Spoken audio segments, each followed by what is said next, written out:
essayez de vous rendre compte de la largeur de cette moissonneuse-batteuse. Attends, Pépé, j'y vais, tu vas voir. Voilà.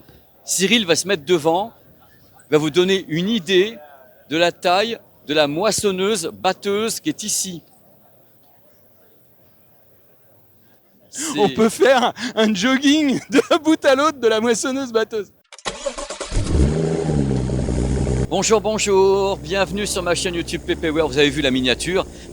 Et vous l'avez pas vu lui. Alors, comment ça va mon Cyril? Eh ben, ça va super. T'as vu, on se rentre dedans.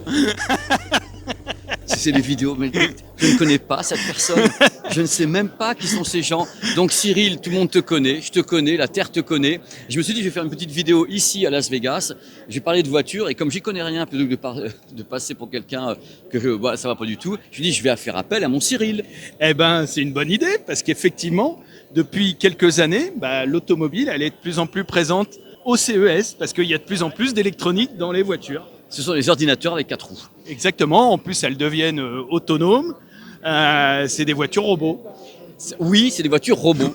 D'ailleurs, justement, on va en parler un peu parce que toi, tu as déjà fait ce coin du CES parce que moi, je le découvre en même temps.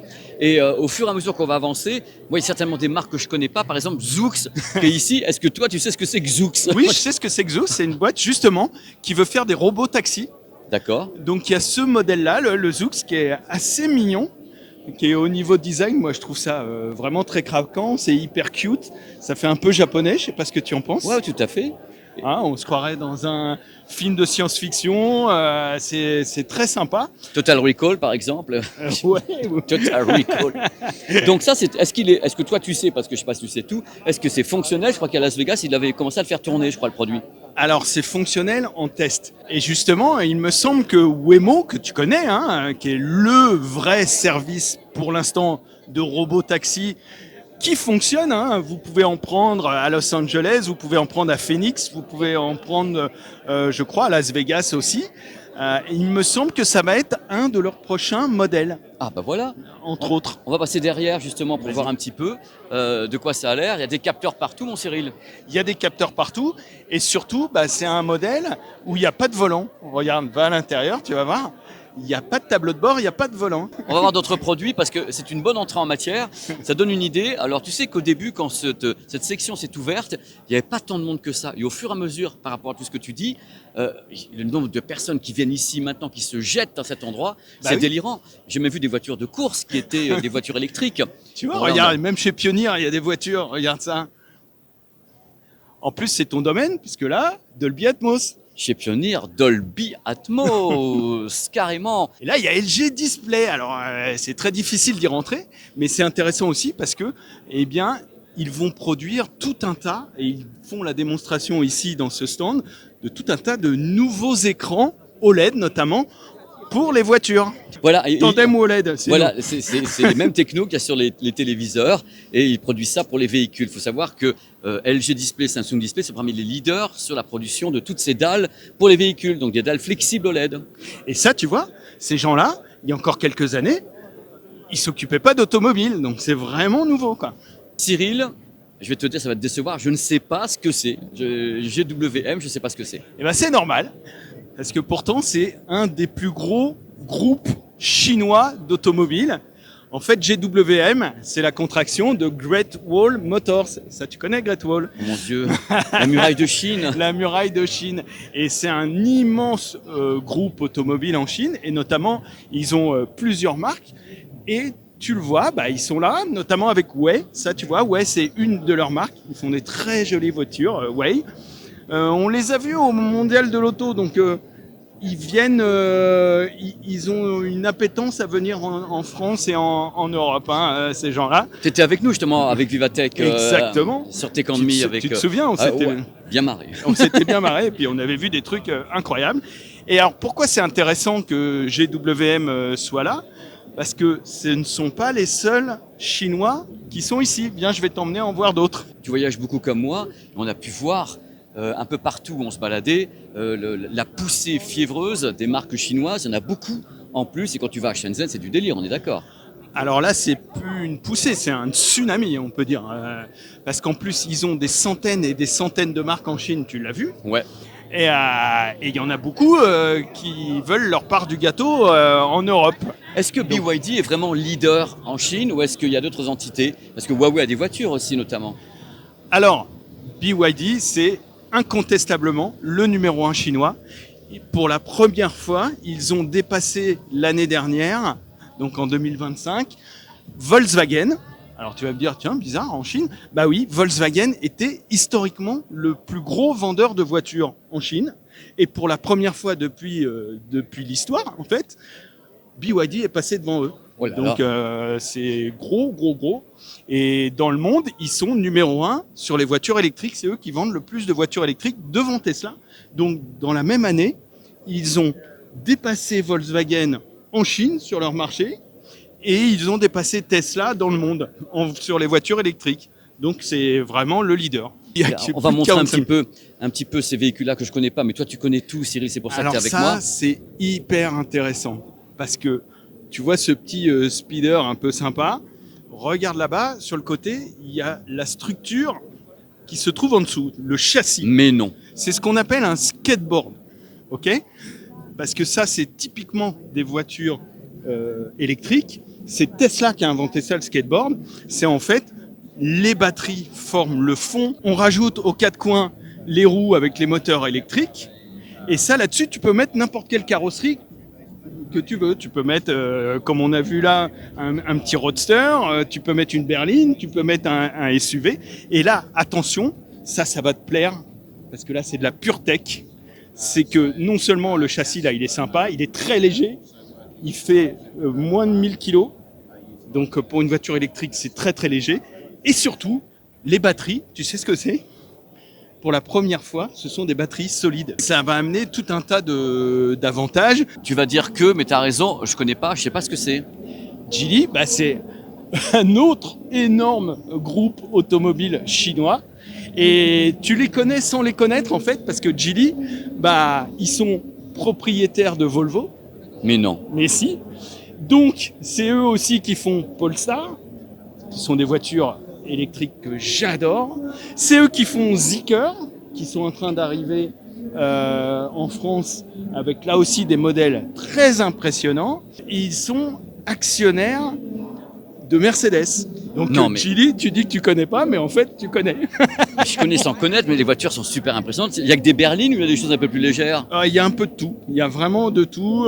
Des gros SUV, des berlines. Zeekr, ils ont des modèles qui sont incroyables, très technologiques. Zeekr. Tiens, viens, je vais te montrer un petit mais avec détail. grand plaisir, Cyril. Regardez et regarde mon pépé. Tu vois cette petite lumière bleue là? Oui. Tu sais ce que c'est ça? Je sais pas. C'est un En lidar. Toutes les voitures chinoises qui ont un mode autonome ont cette petite lumière bleue. Et cette petite lumière bleue s'active quand tu passes en mode autonome pour indiquer que c'est pas toi qui conduis, c'est la voiture qui se conduit elle-même. Et tu verras quand tu iras en Chine, c'est-à-dire dans quelques jours, Bientôt. tu verras souvent sur les autoroutes et dans les rues qu'elles ont la petite lumière bleue allumée. Ça veut dire que le conducteur, il est en mode autonome. C'est-à-dire que les gens se planquent sur les trottoirs. C'est une abomination. Non, mais il vaut mieux le savoir. I'm sorry, sir. Et c'est standardisé en Chine, donc tu vois que nous, on est très, très, très en retard en Europe et en France. Je voulais te l'entendre un petit peu dire parce que tu sais que bon, les gens qui me suivent savent que je voyage énormément. Je suis souvent à Shenzhen, à Hong Kong. Il faut quand même reconnaître que tout ce qu'on voit sur place est étourdissant. Et toi aussi qui es dans l'automobile, tu t'en rends compte. Ah non, mais c'est dingo. Et regarde là la qualité, tu vois. Regarde, tout électrique, les sièges, tout ça est électrique. Regarde, oh là là là, oui en effet. Électriquement, hop. Regarde la qualité. On disait les voitures chinoises que tu vois que c'était de la dope. Bah non, regarde maintenant. On disait beaucoup de choses d'ailleurs. Ils ont appris énormément. Et maintenant ils ont un niveau de qualité qui est complètement fou. Et donc, je t'ai expliqué toutes les sous-marques de Geely, du groupe Geely, mais ils ont aussi, évidemment, la marque Geely, avec leur propre modèle. Et ça devrait aussi arriver en France.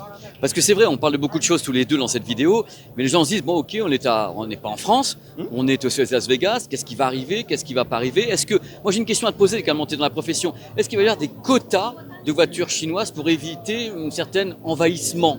Je ne sais pas si c'est les bons mots ça. il n'y a pas de quota. En revanche, depuis un an, il y a des surtaxes pour les voitures chinoises. Mais les Chinois, tu les connais, c'est pas les derniers malins, au contraire, c'est même les plus gros malins de la planète. Donc, ils commencent à faire des usines en Europe. C'est le cas de BYD qui vient d'en terminer une en Turquie, par exemple. Geely vont en faire une, ils en ont aussi une en Europe. Et donc, ils vont échapper aux taxes. Et donc là, pour l'instant, les voitures chinoises sont encore un peu chères, mais dès que leurs usines vont vraiment sortir, leurs usines européennes vont vraiment sortir des modèles, et ben là, ils vont finir de fracasser les prix. Aïe, aïe, aïe. Et c'est beau, hein, regarde. Ah, les voitures, c'est une finition sublime. C'est génial, hein. Et tu vois ce qui est impressionnant avec les voitures chinoises, tu as le cas ici, c'est un SUV classique, mais tu vois, tu as un lidar. Ah ouais. Un lidar, toi tu sais ce que c'est, tout Ouais. le monde ne sait pas, c'est un capteur laser qui capte l'environnement. C'est un mapping 3D, c'est Un le seul mapping mapping 3D comme sur l'iPhone. Exactement. Et pourquoi il y a ça? Parce que elle a un mode autonome, comme toutes les voitures chinoises qu'on vient de te montrer. Et je l'ai testé, notamment avec une Xpeng P7 en Chine, à Guangzhou.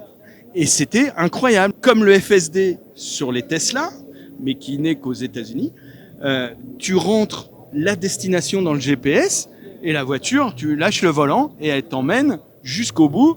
Et moi, j'ai vécu des scènes de ouf où même elle klaxonnait les autres voitures. Tu vois. Tu vois, quand les autres voitures la bloquaient un peu, elle les klaxonnait, quoi. La voiture autonome les klaxonne les autres. C'est l'avenir, ça ou pas? Bah, c'est l'étape d'après pour les Chinois. C'est-à-dire que la plupart des gros constructeurs automobiles chinois ont tous un projet de, non pas de robot-taxi, mais de taxi volant, de voitures volantes. C'est le cas d'Xpeng, hein, qui a vraiment lancé la mode. Et maintenant, bah, quand tu vas au salon de l'auto de Shanghai, par exemple, le constructeur qui n'a pas une voiture volante, un drone, hein, parce que c'est des gros drones, sur son stand, bah, c'est un ringard. Mais Cyril, j'avais entendu qu'à Dubaï, il y avait déjà des essais réels qui étaient faits. Oui, c'est justement le Xpeng, leur premier prototype qu'ils ont fait voler là-bas, qu'ils font voler de temps en temps. Et moi, j'ai eu une démo à Guangzhou, chez Xpeng, il y a encore quelques mois, de leur nouveau prototype. Et ils me l'ont fait voler sur un parking devant un McDo et un Starbucks, pour te dire que les mecs, non seulement ils maîtrisent, mais en plus, ils ont une liberté d'expérimentation que, évidemment, bah, un Renault ou t'imagines ou un Peugeot en France, t'imagines les autorisations qu'ils devraient demander rien que pour faire un vol, mais ils l'ont fait vraiment voler comme ça, là. T'as une attaque de robot derrière toi. Et si t'avais des gens. Ah. Bah oui, parce que c'est ça aussi, les constructeurs automobiles chinois. C'est s'ils n'ont pas une voiture volante et un robot, Regarde. ils sont nuls. C'est autonome ça en plus, Bah visiblement. oui, c'est autonome. Et tu sais, c'est Bobcat, qui est une marque ultra iconique de petites pelles mécaniques, tu vois, des engins de levage. Et c'est un peu comme Fenwick, tu vois, Bobcat. Et là, il présente, regarde, une petite pelle mécanique autonome. C'est génial. T'as vu ça? On n'en finira plus, hein. C'est fini. Non, maintenant. non, c'est l'intelligence artificielle est partout. Ça va nous remplacer. Hop là. T'es où? Cyril, c'est Oui. la voiture iconique de Waymo, là. Exactement, tu vois, on en parlait. Bah voilà, la Waymo. Ça, on la croise partout dans les rues des grandes villes américaines. Et je l'ai testé. C'est incroyable. Moi qui étais, je t'avouerai, au départ sur la voiture autonome, j'étais pas. Non, pas du tout, même. Attends, Je pensais excuse-moi, que mais ça... pas du tout, t'étais pas du tout. Non, je pensais que ça marcherait jamais. Et une fois que tu as essayé la Waymo, t'es un peu perturbé quand même. C'est troublant. Parce que c'est troublant parce que tu as confiance. Et ça marche de folie. Et le pire, c'est que quand je suis retourné en France, je me suis dit, bah, j'aimerais bien qu'il y ait ça en France finalement. Parce qu'il y a plein de points positifs. C'est un modèle Jaguar. Et là, ils présentent leur futur modèle.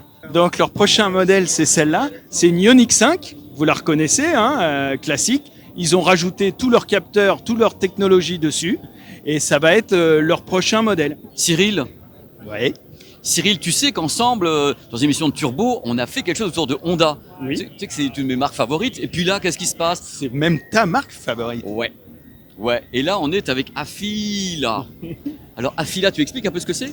Eh ben, Afila, ça va te plaire, ça ne peut que te plaire, parce que non seulement c'est ta marque de voiture favorite, Honda, qui s'est associée avec une de tes marques d'électronique favorites, Sony.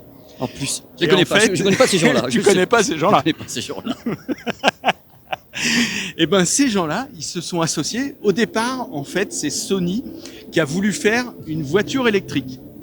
Parce que autant avant, quand c'était des moteurs thermiques, c'était très compliqué pour une marque d'électronique venir faire une voiture. Ça demandait un savoir-faire qui était quasi impossible. Autant là, avec la voiture électrique, bah, une boîte de tech, c'est de la tech. Donc, c'est très facile. Et donc, du coup, Sony a dit, on va faire notre voiture. Et ils ont fait la voiture Sony, c'était la Sony 01 ou un truc comme ça. C'était la 01, je me rappelle, c'est le moment de Spider-Man en plus. Exactement, exactement. Et donc, ils ont voulu la produire, et là, ils se sont dit, oulala, pour la produire, faut quand même un peu de savoir-faire. Donc, ils se sont associés à un autre japonais, et donc Honda. Et ils ont appelé ça, alors là, c'est là où, bon, là, je suis un peu réservé, c'est que ça s'appelle pas Sony, ça s'appelle pas Honda, ça s'appelle Afila. Est-ce que c'est un acronyme? C'est un acronyme, alors je me souviens plus, c'est Non, c'est Afila, voilà. Advance, je Voilà. sais plus Et quoi. donc, il y a combien de véhicules, tu le sais ou pas de mémoire? Parce que j'en ai vu peut-être, je sais pas, 1, 2, 3 différents, mais est-ce qu'il y a une Alors, évolution? Ils sont en vente? Alors, il y a eu plusieurs prototypes.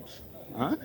Il y avait une berline et un SUV qui s'appelait, alors donc je sais plus, c'était la Sony A1 je crois et la B1, je me souviens plus bien parce que ça commence à remonter. Mais après, ils ont sorti et présenté l'année dernière déjà la version finale qui se trouve ici, qui est la Fila 1, c'est là-bas, c'est la grise. Regarde, la voilà.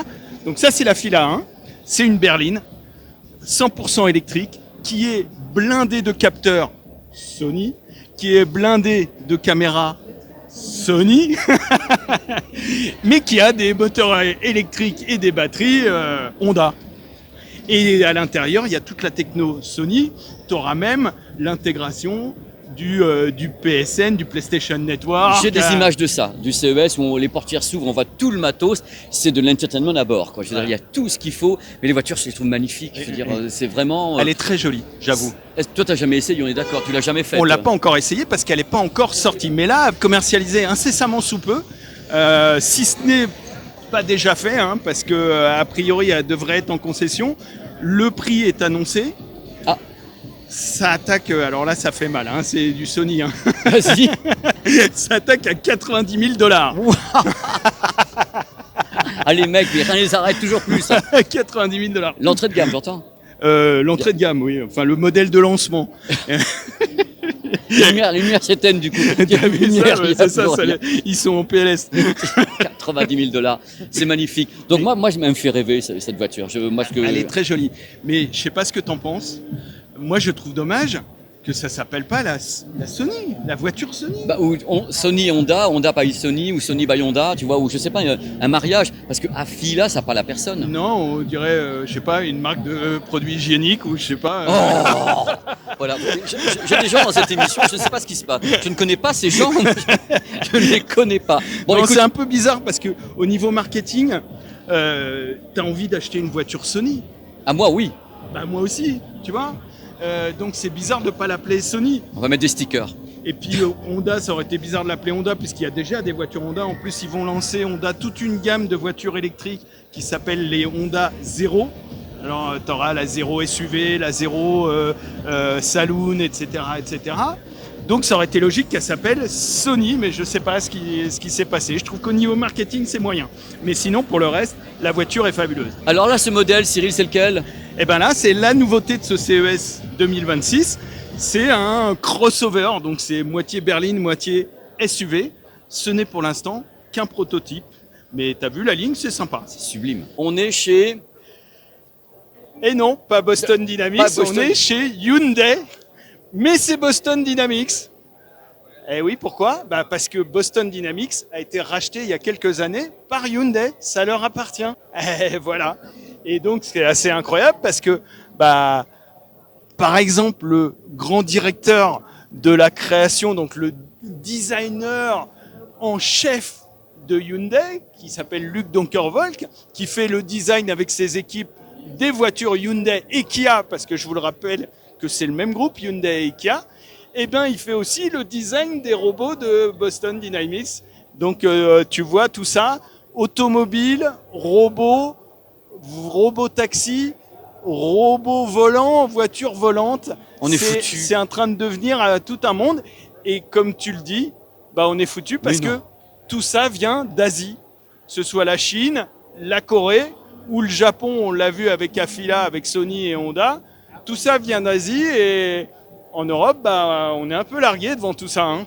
Est-ce qu'il y avait une marque française ici? Tu en as vu des marques françaises à Las Vegas? Pas une seule. Pas une seule? Alors la seule marque française qu'il y a, c'est pas un constructeur, c'est Valeo, qui est le plus gros équipementier automobile de la planète, je pense, et qui est français. C'est notre seule gloire qui est ici. En revanche, ils sont bien ici, hein, ils présentent plein de choses. Alors, il y a BMW hein, qui historiquement est présent au CES. En plus, ils sont toujours à part. Ils sont à l'extérieur, ils ont leur propre stand, mais ils présentent toujours beaucoup de technologies ici au CES. Tu le connais celui-là? Bah oui, c'est le tout dernier robot de Boston Dynamics. Et donc, tu vois, il a été designé hein, par les mêmes équipes qui font les voitures de Hyundai et de Kia. C'est pour ça qu'il a un design super sympa. On dirait qu'il sort d'un film Netflix. Carrément. Et ben, il a encore plus de capacité que les autres. Il fait des dingueries totales. Il a une liberté de mouvement qui est encore plus folle. Il y a plein de vidéos sur sur la chaîne YouTube de Boston Dynamics où on voit un peu tout ce qu'il fait. C'est un engin de fou. Et ça, là, ils sont vraiment proches, je trouve. Non seulement d'une commercialisation et de ce qu'on rêve d'avoir, c'est-à-dire un robot personnel, et aussi, et c'est là qu'ils sont malins, Hyundai, et que tu comprends pourquoi ils ont racheté Boston Dynamics, bah parce que ils sont en train d'en faire un ouvrier pour assembler les voitures. Oh la vache! Donc tu l'auras dans les usines où il va remplacer, malheureusement, je dirais, les ouvriers humains.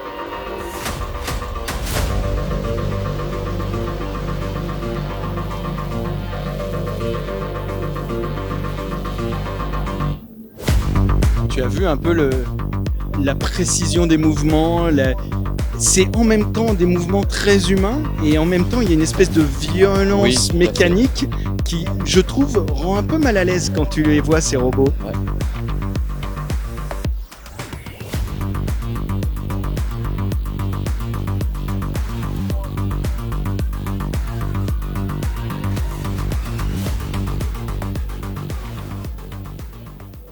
Et où il y a vraiment une cohérence pour un groupe comme Hyundai qui fait de l'automobile d'avoir racheté une marque de robotique, c'est qu'il y a les mêmes problématiques entre une voiture électrique autonome et un robot, qui est le problème de l'autonomie, de la recharge et puis de l'intelligence artificielle. Ce sont les trois mêmes éléments qui composent une voiture autonome, un taxi autonome, qu'un robot. Cyril, c'est bientôt fini. Alors, il y a un truc qui m'épate, c'est que tu as parlé de BYD.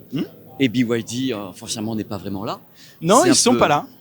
Ils étaient là l'année dernière, mais cette année, ils sont pas là. Tu vois, ils ont tellement de succès qu'ils estiment peut-être qu'ils ont plus besoin de venir. C'est même pas la peine d'être là, quoi, BYD. Et puis en plus, il faut dire autre chose, c'est que ils sont pas présents pour l'instant aux États-Unis. BYD, c'est le seul marché qui, pour l'instant, leur est un peu fermé. Voilà. Alors moi, je voulais te remercier, mais vivement, d'avoir participé à cette vidéo. Sans toi, j'aurais fait n'importe quoi. Et c'était vraiment génial. Et en plus, il faut qu'on parle de toi, vraiment. Tu as créé des choses. Chaîne YouTube. Alors, déjà, c'est toujours un plaisir d'être avec toi, tu le sais, c'est un kiff. On peut le dire, hein, on est potes aussi dans la vie, hors de la caméra. On a énormément, enfin moi en tout cas, j'ai énormément de respect, d'admiration. Allez, viens par là, arrête de raconter pour des tout bêtises. ce que tu fais, je suis ton premier fan. Et puis, c'est un vrai Alors, kiff. qu'est-ce que tu as créé comme chaîne YouTube? Donne les noms. Alors, j'ai ma chaîne principale classique, Cyril Drevet, sur laquelle je vais me concentrer. Vous voyez à l'écran. Je vais me concentrer sur l'automobile désormais, qui est un de mes domaines d'expertise, on le sait. Et puis, mon passé, tu le connais aussi, du jeu vidéo, eh ben je vais l'exprimer dans une nouvelle chaîne. J'ai ressorti Télévisateur 2, donc sur une chaîne Télévisateur 2 Néo, où on va reprendre un peu l'esprit de l'époque, avec du gaming, du rétro gaming, et puis des geekeries, parce que On est des geeks. on est des grands geeks. Des daronesques geeks. Donc vous avez tous les liens qui apparaissent à l'écran. C'était un régal. Merci. J'espère qu'on fera encore des Merci, vidéos mon ensemble. Pépé. Bah Parce oui. que franchement, dès qu'on veut parler de véhicules électriques, il faut mieux que je te laisse faire parce que c'est pour raconter entre guillemets de la merde et que tout le monde me tombe dessus en disant laisse Ouais, plutôt puis c'est Cyril. fun de croiser la tech et l'auto. Mais totalement. Cyril, à très très vite dans tes activités. Bon, Ciao, les ciao, amis. ciao les loulous d'amour.